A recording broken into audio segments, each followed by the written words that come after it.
De son premier succès, Indiana, 1832, à son dernier roman, George Sand dévoile les injustices dont souffrent les femmes, la manière dont les institutions sociales les oppriment.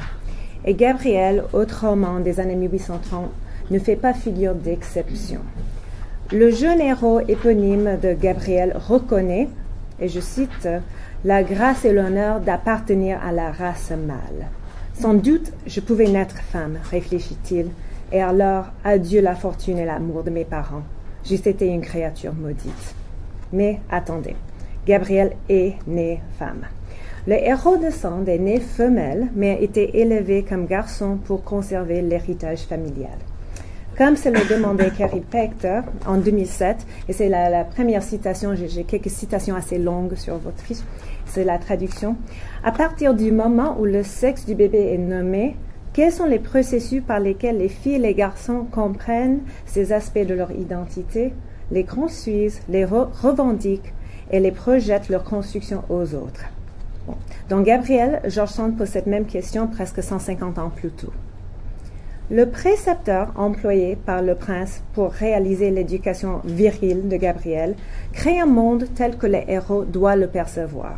Il explique sa méthode au prince. C'est la deuxième citation. Gabriel était pénétré de la grandeur du rôle masculin et de l'abjection du rôle féminin dans la nature et dans la société. Les premiers tableaux qui ont frappé ses regards, les premiers traits de l'histoire qui ont éveillé ses idées, lui ont montré la faiblesse et l'asservissement d'un sexe, la liberté et la puissance de l'autre. Vous pouvez voir sur ces panneaux et les fresques que j'ai fait exécuter par vos ordres.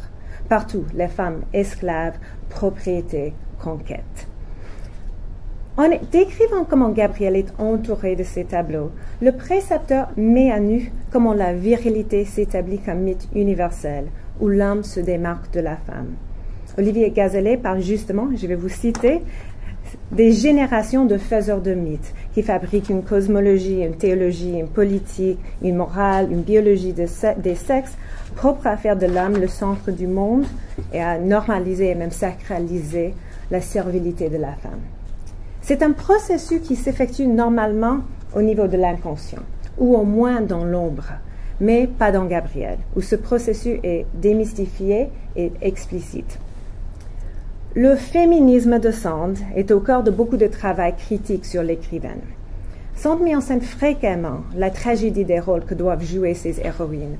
Et dans une préfiguration de l'argument que l'on ne naît pas femme, on le devient, Sand révèle que ces rôles dits féminins ne sont pas biologiquement déterminés. Gabriel, dans lequel la construction et la performance du sexe constituent le nœud principal de l'intrigue, est exceptionnel. Sand nous montre non seulement comment on devient femme, mais aussi comment on ne naît pas homme non plus. En effet, on le devient, ou bien on essaie de le devenir. La barbe ne fait pas l'homme, affirme Gabriel. Qu'est-ce qui alors fait l'homme? Ici, l'éducation. Gabriel est élevé dans un château isolé par un précepteur qui assure au prince que, je cite, « ses études ont été fortes et vraiment viriles ».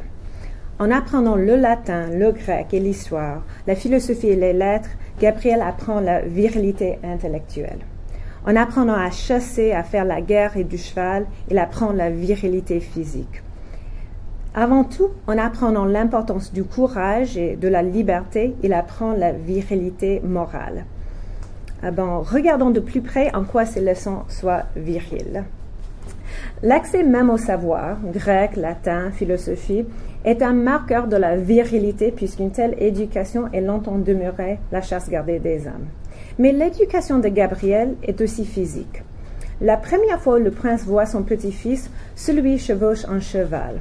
Je cite, « Si le reste de l'éducation a aussi bien réussi, dit le prince au précepteur, je vous en fais mon compliment. » L'habileté physique, ici illustrée par les talents en équitation, est la première preuve visible de la virilité. Maîtriser le cheval est en plus un rite initiatique puissant pour l'homme, qui, à cheval, atteint la liberté. D'ailleurs, comme l'explique Olivier Gazelet, je cite, « La puissance sexuelle peut s'exprimer par la métonymie du cheval. Très tôt, le mâle se distingue par le prestige qui s'attache à sa monture. En effet, plus tard dans Gabriel, la coquette Faustina reconnaît la virilité du héros, Gabriel, en dépit d'un déguisement féminin, qu'il porte comme je vais expliquer plus tard.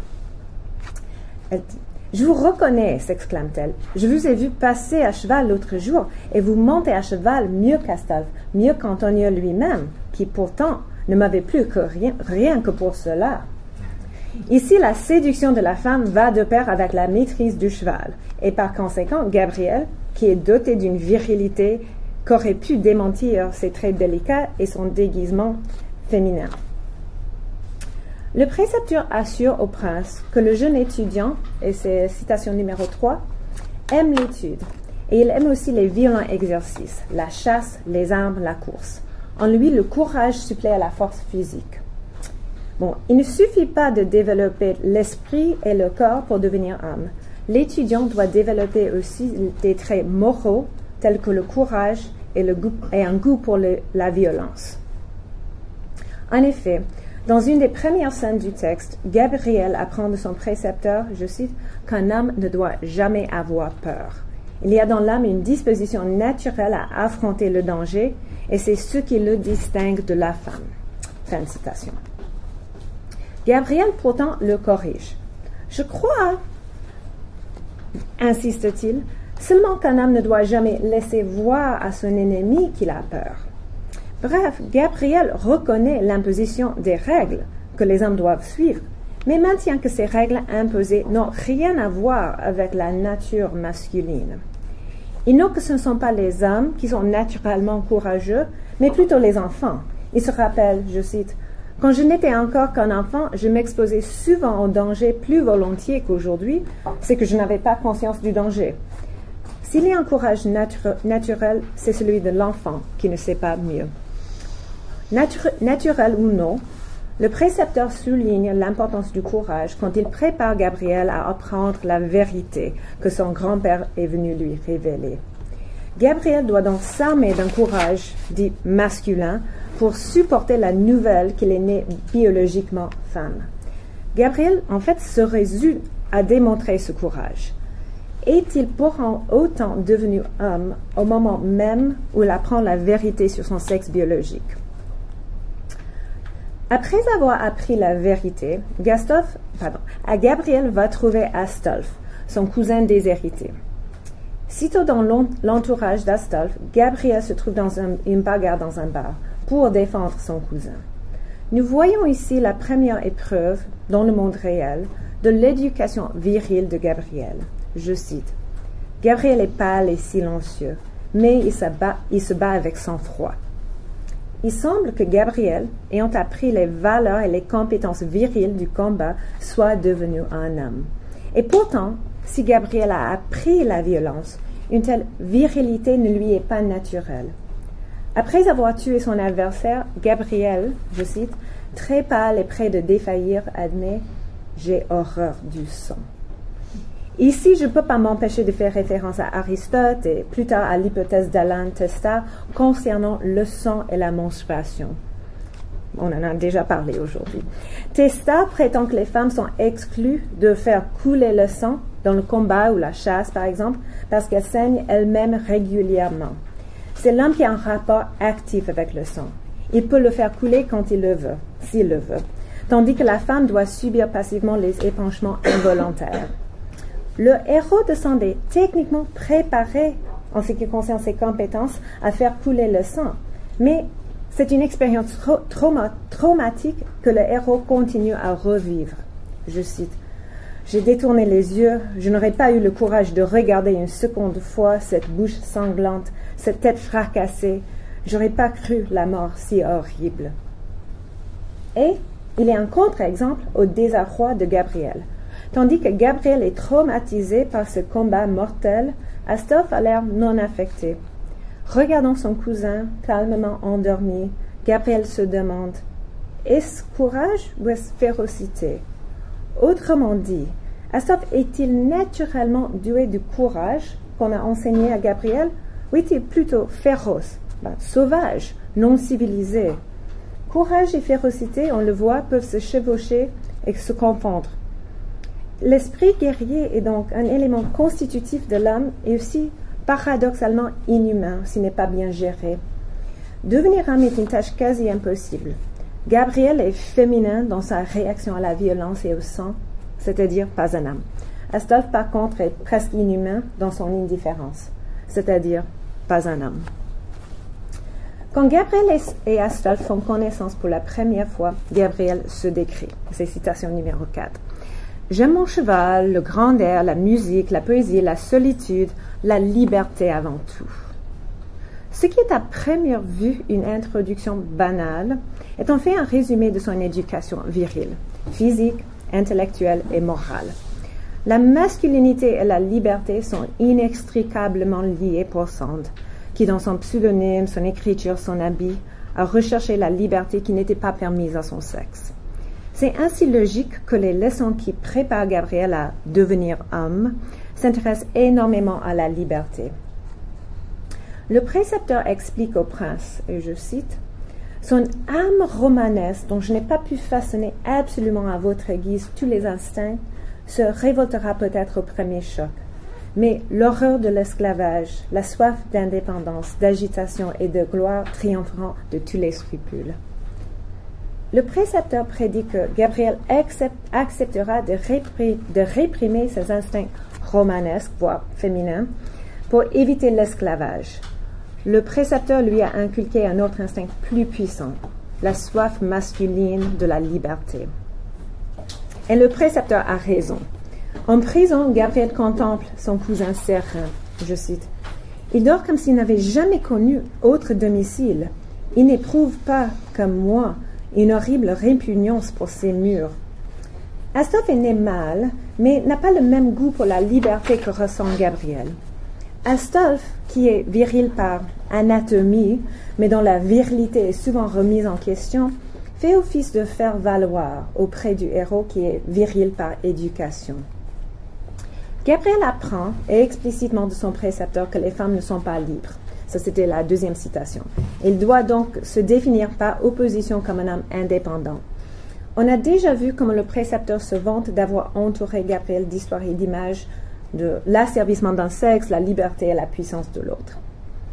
Gabriel intériorise ses leçons. Juste avant d'apprendre la vérité à propos de son sexe, Gabriel a un rêve prémonitoire. Je cite, « J'étais une jeune fille vêtue d'une longue robe flottante et couronnée de fleurs, l'explication précepteur, qui lui répond qu'il devait être un ange. Mais Gabriel insiste, « Non, j'étais une femme. » Et j'avais au cou une lourde chaîne dont le poids m'entraînait vers l'abîme. Issu de son éducation virile, Gabriel comprend, même au niveau de l'inconscient, que les femmes sont enchaînées. Ce rêve, ou plutôt ce cauchemar, devient réalité pour Gabriel dans le deuxième acte du dialogue. Astolphe demande à son cousin de se déguiser en femme. Astolphe ne sait pas que Gabriel est une femme. De jouer le rôle d'une beauté inconnue pour rendre jaloux les autres. En particulier Faustina, l'amante intermittente d'Astolphe. La comédie que met en scène Astolphe provoque toutes les réactions désirées. Tout le monde joue son rôle. Le héros est, peut-être sans surprise, convaincant comme femme. Faustine est donc jalouse et les rivaux d'Astolphe mordent à l'hameçon et désirent cette femme inconnue. Mais personne ne joue son rôle mieux qu'Astolphe, je cite. « Tu as joué ton rôle comme un comédien de profession, lui remarque un autre. » Mais Astolphe vit lui-même sa comédie, comme si elle était réelle, et il ressent des émotions sincères. La cinquième citation. « Je suis sous l'empire d'une étrange illusion, il réfléchit. Je me persuade que tu es une femme, et quoique je sache le contraire, cette chimère s'est emparée de mon imagination comme ferait la réalité.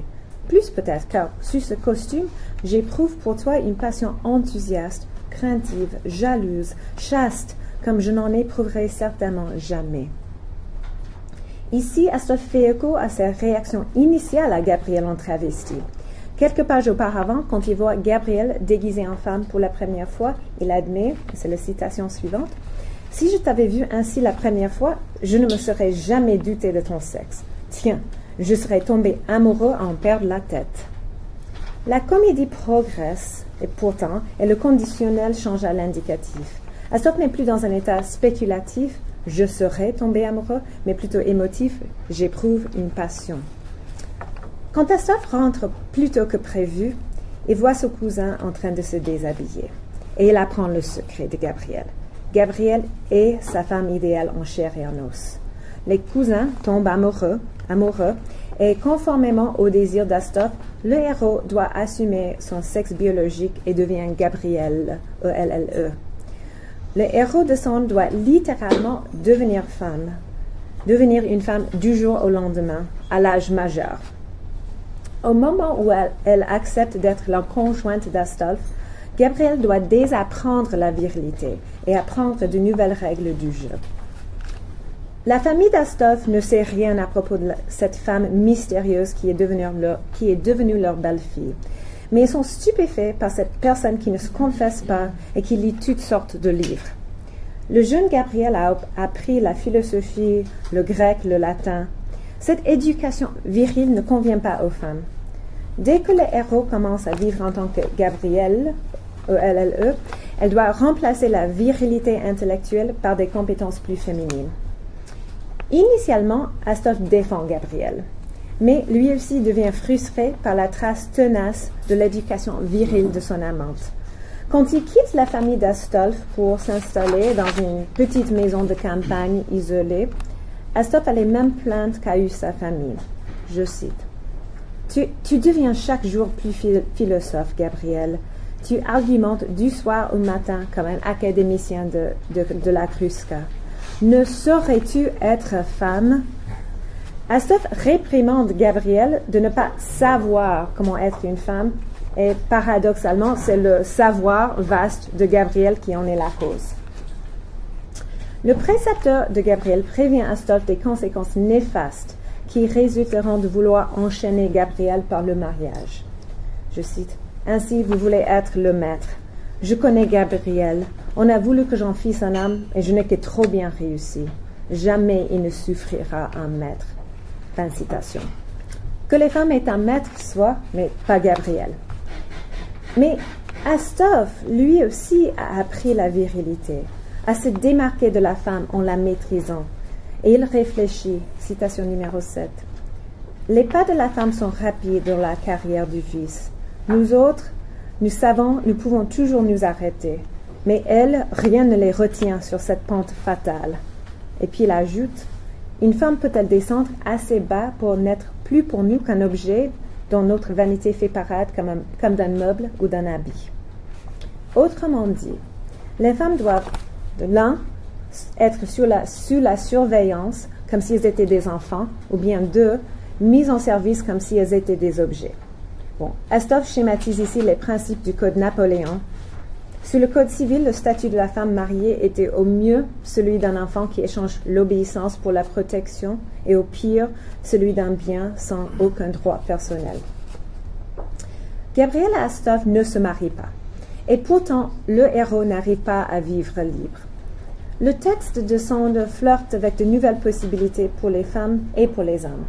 Et pourtant, le roman ne nie pas les conditions matérielles qui mettent les femmes à la merci des hommes, qui sont eux-mêmes dominés par ce rôle dominant qu'ils doivent jouer.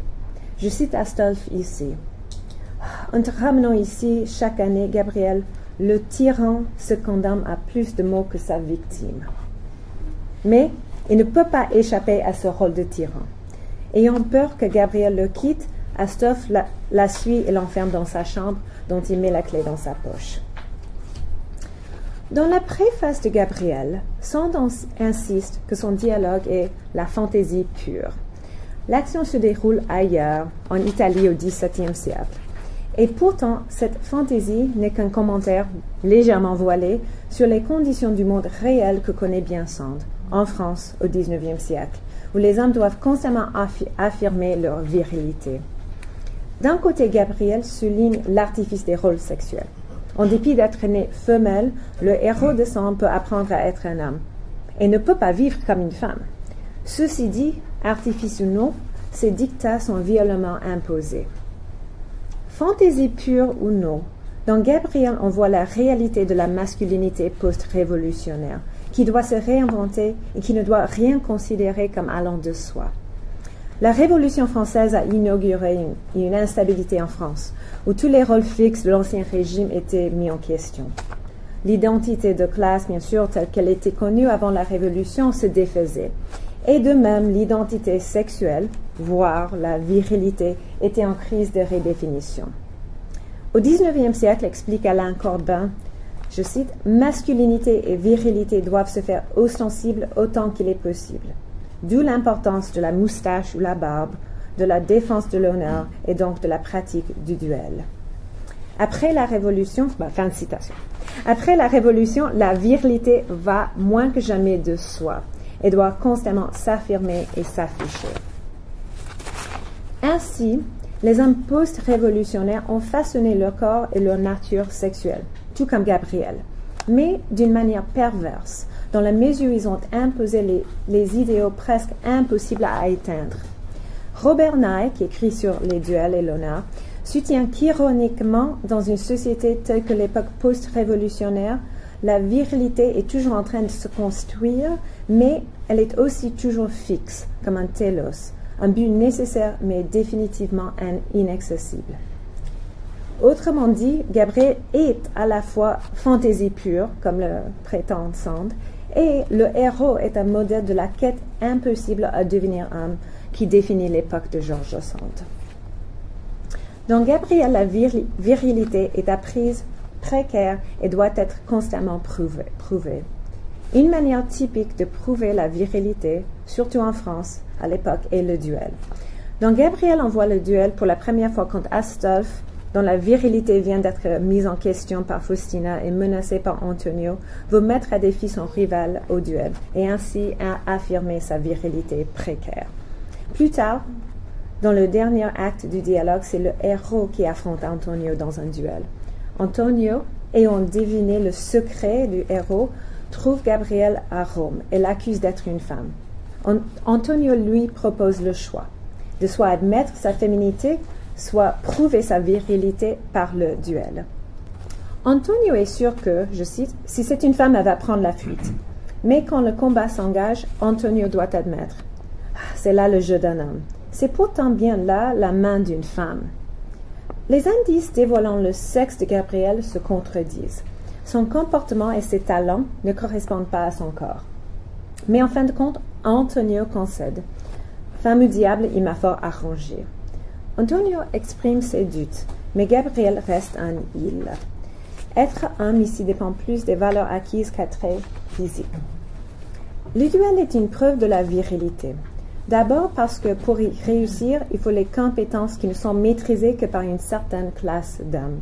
Mais surtout pour des raisons symboliques. Parce que le duel exemplifie un code moral du courage et de l'honneur. Ainsi, on ne doit pas s'étonner que le duel apparaît à plusieurs reprises dans Gabriel. Au XIXe siècle, tandis que la pratique du duel est en déclin ailleurs, en France, elle acquiert une nouvelle valeur symbolique après la Révolution. À la différence des autres pays occidentaux, la France n'a jamais réussi à adopter de lois spécifiques au duel. L'absence de législation officielle concernant le duel peut s'attribuer en grande partie à la publication d'un nouveau code du duel en 1836, la première publication depuis le XVIIe siècle. L'auteur du code a fait valoir qu'en l'absence de directive légale claire, il fallait un code de duel qui puisse atteindre la force de la loi, parce que l'honneur, il a insisté, n'est pas moins sacré que les lois gouvernementales. Ce qui nous mène à la conclusion. George Sand écrit Gabriel en 1839, donc 3 ans après, un moment charnière dans l'histoire de la virilité, ou bien dans l'histoire de comment la virilité est légiférée. Elle écrit à la suite du code Napoléon qui renforce l'autorité masculine, et au même moment où on essaie de formaliser le code d'honneur du duel pour la première fois depuis 200 ans. Gabriel voit le jour à une époque où la France réinvente et réifie les normes de la virilité. Les héros de Sand, tout comme ses compatriotes, sont confrontés à un dilemme quant à la manière de devenir un homme. Face à une virilité si fragile, ils doivent imposer et renforcer de nouveaux codes rigides. Bien que Gabriel ne meure pas dans un duel avec Antonio, c'est le dernier qui est frappé, peu après, Gabriel est poignardé aux mains de Giglio, un assassin engagé par le prince. Le héros, ayant appris la virilité, fait preuve de courage dans la mort et embrasse la liberté que la mort apportera.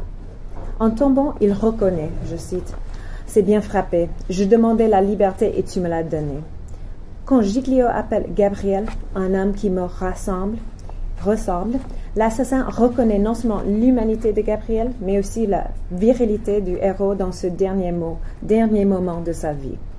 Gabriel a une demande pour son semblable, une dernière demande. Alors, citation numéro 8. « Je ne veux pas que mon corps soit insulté par les passants.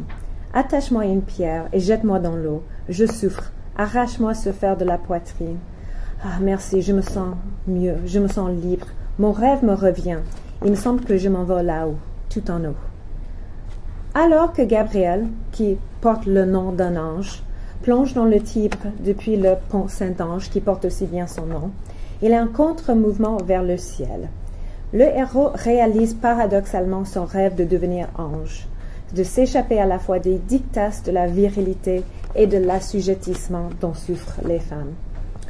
Le texte semble être une tragédie. Le héros doit mourir pour trouver la paix. Dans la vie, il ne peut ni supporter la condition de femme, ni arriver à remplir la tâche quasi impossible de devenir homme. Mais Sand fait quelque chose dans Gabriel qui est loin d'être tragique. Elle commence à dévoiler le mythe de la virilité, à montrer comment la virilité est fragile et construite, comment elle n'est pas une donnée biologique. Après tout, Gabriel est souvent plus viril que l'est Astolphe. En outre, Sand commence à dévoiler comment cette arme de la virilité, pour laquelle les hommes font tout leur possible, n'en est pas une. Elle est plutôt un frein social qui sert à opprimer non seulement les femmes esclaves, mais aussi les hommes qui doivent vivre sous l'empire du mythe. Sand ne nie pas la puissance du mythe, qui, en fin de compte, est responsable pour la fin tragique de son texte. Mais en écrivant cet homme comme fantaisie pure, elle commence à révéler l'imposture de la virilité, à déstabiliser ce mythe fondateur de son époque et de la nôtre.